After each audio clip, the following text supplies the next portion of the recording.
That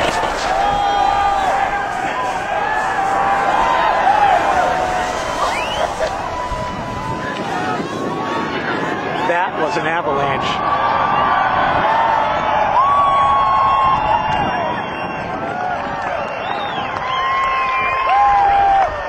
Wow.